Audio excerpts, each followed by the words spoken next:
तर लहान मुलांचे हट्ट पुरवता पुरवता आपले जे काही नाकी नऊ येतात तर ते सांगायलाच नको. तर तसंच काहीसं चाललं होतं. आम्हाला आता एक इलेक्ट्रॉनिक वस्तू घ्यायची आहे, काय तर ते तुम्हाला लवकरच कळेल.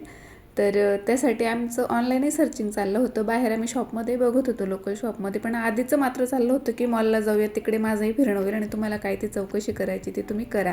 पण आम्ही निघालो होतो घरातून खास म्हणजे आज स्पेशल गोदा पार्कला येण्यासाठी. आज महिला दिवसही होता आणि बऱ्याच दिवसांचं माझं चाललं होतं आहोत ना की आपण तिथे जाऊयात.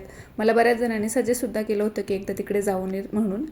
तर तिथे यायचं होतं आम्हाला, पण हे मध्येच आधीचं घुसलं, तिकडे थोडा वेळ जाऊन आलो आम्ही. खरं तर नाशिकमध्ये पर्यटन स्थळांची अजिबात कमी नाही आहे, पण त्यात आणखीन एक भर झालेली आहे आणि कमी वेळात खूप जास्त लोकांचं लाडकं ठिकाणी झालेलं आहे, विशेष आकर्षण झालेलं आहे. तर तुमच्यापैकी कोणी नाशिकमध्ये असेल आणि अजूनही इथे व्हिजिट केलेली नसेल तर एकदा नक्की या. मला तर खूप आवडलं. आणि जे कोणी नाशिकला फिरण्यासाठी प्लॅन करत असाल तर तुमच्या लिस्टमध्ये हे एक नाव तुम्ही ॲड करू शकता, गोदा पार्कचं. तर हे जे पार्क आहे नाशिकच्या रामवाडी भागात आहे. गोदावरी नदीच्या काठावर हे पार्क बनवलं गेलं आहे. मला वाटतं स्मार्ट सिटी जो काही प्रकल्प असतो त्या प्रकल्पांतर्गत हे बनवलं गेलं आहे आणि बऱ्याच दिवसांपासून, नाही म्हणू शकत वर्षांपासून त्याचं काम चाललं होतं. ते फायनली आता सगळ्यांसाठी, पर्यटकांसाठी ओपन झालेलं आहे. आणि इथे एंट्री केल्या केल्या हे छान असं तुम्हाला वॉटर फाउंटन बघायला भेटतील आणि लाईटिंग इफेक्ट्समुळे ते आणखीनच सुंदर दिसत होते. आणि मला तर वाटतं फोटोग्राफीसाठी सुद्धा हे ठिकाण खूप छान आहे. खूप छान फोटोज वगैरे इथे आले होते, आम्ही काढले होते बरेचसे फोटोज तर. आणि सोबतच इथे जॉगिंग ट्रॅक, लहान मुलांसाठी खेळणी आणि लेझर शोसुद्धा होतो रात्रीच्या वेळेस, जो की आता सुरूच होता. आम्ही जस्ट आता एंट्री केली होती आणि हे सगळं काही जे दाखवते ते आता हे सगळं एंट्रन्सलाच आहे. हे खाली उतरल्यानंतर आहे आता. आणि बरेचसे असे ठिकाणं किंवा आपण म्हणतो हेरिटेज वॉल वगैरे असे वास्तू वगैरे तिथे बनवले. हे तर मागे सभामंडपसारखं काय होतं मला माहिती नाही, एक मोठा हॉल होता. आतमध्ये शिवाजी महाराजांची, जिजामातेचे असे फोटोज वगैरे लावले होते आणि खूप छान होतं. फोटो तर इतके छान येतील नाही ते, व्हिडिओज वगैरे जर का करायचे असतील तर. माझं चाललं एखाद्या दिवशी संध्याकाळच्या वेळेला किंवा मग दुपारी सकाळी जाऊयात म्हणून. तर बघूया आता होतं की, कारण आज वेळ होता पण रात्र होती, रात्रीची वेळ होती. त्यातल्या त्यात आज रंगपंचमी होती आणि नाशिकमध्ये तर ती किती जल्लोषात साजरी केली जाते. सगळीकडे गर्दी होती बाहेरसुद्धा. आणि काही लोक इथे आले होते सेलिब्रेट करण्यासाठी. तर हे रंगपंचमीचं जे काही होतं ते DJ वगैरे लावलं होतं त्यांनी आणि मग काही जणी ते सेलिब्रेट करण्यासाठी आले होते. तर त्यांचा तो डान्स चालला होता. आणि सुरुवातीला खूप घाई करत होते की पटकन जाऊयात, आज वर्ल्ड कपची फायनल मॅच आहे म्हणून. पण जसंच आम्ही थोडं पुढे आलो तर त्यांना प्रोजेक्टर दिसलं इथे लावलेलं आणि बरेच जण क्रिकेटही एन्जॉय करत होते बाजूला.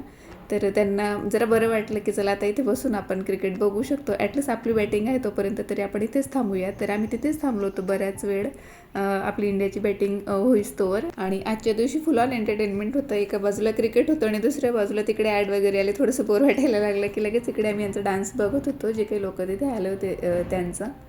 तर पार्कमध्ये एंट्री केल्यानंतर ही जी बाजू आहे तर ही उजवी बाजू आहे. इकडे बरंच काय काय आहे आणि परत तिकडे आपण एक्झिटकडे जेव्हा जातो तर तिकडे सुद्धा बऱ्याच गोष्टी आहेत. लहान मुलांसाठी खेळणी वगैरे त्या बाजूला आहेत. आणि खूप छान अशी एक वॉल आहे हेरिटेज बनवलेली. मी तुम्हाला आता ती पुढे दाखवते. खूप छान त्याच्यावर रामायणातले देखावे बनवलेत, जसे की ज्यांनी तपोवनमध्ये बघितलं असेल तर तसंच तिकडे बनवलं गेलं आहे. तर खूप छान वाटत होतं तिथे सुद्धा. आणि हा तो सभामंडपातल्या आतला भाग आहे, जो हॉल मी तुम्हाला आता बाहेरून दाखवत होती. तर ही आतली बाजू आहे त्याची. आणि एवढा तो असा आईस्पेस एकदम मोठाच्या मोठा तो हॉल आहे. आणि ह्यासोबतच इथे खाण्यासाठी भरपूर सोय आहे. सोय म्हणजे असं की फूड स्टॉल आहे तिथे बरेच. आणि सोबतच तिथे गेल्यावर मला माहिती झालं की इथे सनसेट पॉईंटसुद्धा आहे. खूप छान इथे सूर्यास्ताचं दर्शन आपल्याला होतं.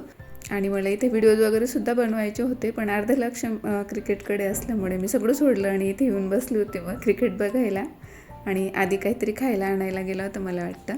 आणि आमच्या इकडे घरी सोसायटीत सुद्धा रंगपंचमी खेळली जाणार होती. मला घरून फोन आला होता माझ्या मैत्रिणीचा, पण आम्हाला असं वाटलं की तिथे गेल्यावर आपण एक 10 ते 15 मिनटात एक राऊंड मारून पटकन बाहेर निघूयात आणि घरी येऊयात म्हणून. पण इथे गेल्यावर एवढा वेळ लागेल असं माहिती नव्हतं. आणि खास म्हणजे आवडना तिथे क्रिकेट सुरू होतं ते दिसलं म्हणून ते तिथे बऱ्याच वेळ थांबले. आणि तुम्हाला सांगायचं राहिलं की इथे येण्यासाठी मला वाटतं एक तिकीट घ्यायला लागतं. 30 रुपयाचं असतं ते एका व्यक्तीला, पर पर्सन 30 रुपये असं. आणि कार्यक्रम कुठलाही असू देत, अहिराणी गाण्यांशिवाय मात्र मज्जाच नाही. तर तसंच इथे आता सगळे अहिराणी गाणे लावले जात होते. आता सध्या 2 ते 4 गाणे जे आहेत स्पेसिफिक ते खूप जास्त ट्रेंडिंग असतात लग्नांमध्ये किंवा कुठेही छोट्या मोठ्या कार्यक्रमांना सुद्धा ते वाजवले जातात, तेव्हा डान्स केला जातो. तर तसंच आता इथे खानदेशी गाणे लावले जात होते, अहिराणी गाणे स्पेशली. आणि त्यावर तो डान्स चालला होता. तर बऱ्याच जणांना स्टेप वगैरे बघून लक्षात आलं असेल की कुठल्या गाण्यावर हे लोक डान्स करतायत ते. आणि आजच्याच दिवशी म्हणजे रंगपंचमीच्या दिवशी नाशिकमध्ये बऱ्याच ठिकाणी राहाड उत्सवसुद्धा साजरा केला जातो. आणि मला वाटतं विरही मिरवले जातात, पण ते होळीच्या दिवशी मिरवले जातात मला वाटतं. आजच्या दिवशी नाही, आजच्या दिवशी फक्त राहाडचे कार्यक्रम असतात. आणि बरेच जण तिथे एवढी गर्दी असते, खूप जास्त गर्दी असते. तर तिथे तर जाणं आम्ही म्हणजे शक्यतो आधीसाठी टाळलंच. बघूया पुढच्या वर्षी वगैरे जाऊयात तिकडे. आणि इथे ना बरेच जण नाचून नाचून दमले, पाय दुखायला लागले की तिथूनच काहीतरी विकत घेऊन खायचे, परत नाचायला जायचे. ते बघून खूप हसायला येत होतं. आणि आम्ही हे सगळं इथे वर बघून एन्जॉय करत होतो. एका बाजूला क्रिकेट होतं, दुसऱ्या बाजूला हे डान्स करणारे लोक, रंगपंचमी खेळणारे. आणि बरेच जण अजून इथे येत होते. आणि आधीला भूक लागली होती आणि घरी जायला अजून बराच वेळ होता, कारण अजून बॅटिंग म्हणजे मला वाटतं 8:30पर्यंत बॅटिंग आपलीच सुरू होते. आणि घरी गेल्यावर आणखी स्वयंपाकाला थोडं लेट झालं असतं, म्हणून आधीने थोडंसं इथे खाऊन घेतलं होतं, त्याला भूक लागली होती तर. आणि हा जो व्हिडिओ आहे आत्ताचा, तर तो आधीने शूट केला होता. मला वाटलं म्हणजे लक्ष नव्हतं आमचं त्याच्याकडे, असंच फोन फिरवतो आहे असं वाटत होतं. आणि त्याला क्रिकेटचं म्हणजे एक शॉट होता, तर तो शूट करायचा होता, पण दोनदा पण आला तरी तो त्याच्याने शूट नाही झाला, तर तोच त्याला कॅप्चर करायचा होता. आणि बऱ्याच वेळ तिथे बसून आपली पूर्ण बॅटिंग संपेपर्यंत तिथे थांबून मग आम्ही पुढे जायला निघालो होतो, म्हणजे घरी जायला निघालो होतो. कारण इथून पुढे आणखीन आम्हाला 15-20 मिनटं लागणार होते, कारण एक्झिटकडे आता आम्ही जात होतो. आणि तिथे रस्त्यात म्हणजे बरंच काही होतं बघण्यासारखं, आणि फोटोज काढायला तर भरपूर पॉईंट होते. पण आता मात्र कंटाळा यायला लागला होता. पण हे इथे थांबून आम्ही थोडेफार फोटो घेतले होते तरीसुद्धा. तर ह्या वॉलबद्दल मी तुम्हाला मगाशी सांगत होती. तर ही पुढची बाजू आहे, आणि खाली गेल्यावर खूप छान असे याच्यावर रामायणातले देखावे बनवले आहेत, काही माहिती दिली गेली आहे. तर तेही थोडंसं घेण्याचा प्रयत्न केलेला आहे, ते मी आता तुम्हाला पुढे गेल्यावर दाखवेल. आणि तिकडे डीजेचं खूप असा आवाज वगैरे खूप असं चाललं होतं. इकडे मात्र निवांत आणि शांत वाटत होतं एकदम. खूप अशी गर्दी कमी होती, फारसं कोणी नव्हतं, फक्त लहान मुलं वगैरे इकडे त्यांची खेळणी वगैरे होती, म्हणून त्यांना इकडे आणलं गेलं होतं. तिकडे त्रास देत असतील तर भरपूर असं लहान मुलांना खेळण्यासाठी इथे आहे. आम्ही वरणच हे सगळं बघत होतो, कारण खाली जायचं नव्हतं आम्हाला. आधीलाही फारसं काही इंटरेस्ट नव्हता, अगदीच लहान मुलांसाठी होतं ते, आधी एवढ्या मुलांसाठी नाही. घसरगुंडी वगैरे होते, काही गेम होते त्यांना तिथले तिथे खेळायचे, काही पाळणे वगैरे होते. आणि खूप छान असं गार्डन होतं. आम्ही थोड्या वेळ इथे वरच उभी राहून गंमत बघितली लहान मुलांची, जे की खेळत होते तिथे त्यांची. आणि त्यानंतर मग अहोंचं लक्ष गेलं होतं शूट करतानाच त्या वॉलकडे, की छान असं तिथे फोटोज वगैरे तुला पुढे समोरून काढता येतील म्हणून. तर आपण खाली जाऊयात, नाही तर आम्ही डायरेक्टली निघालो होतो आता एक्झिट करायला. बाहेरच पडत होतो आम्ही तेवढ्यात.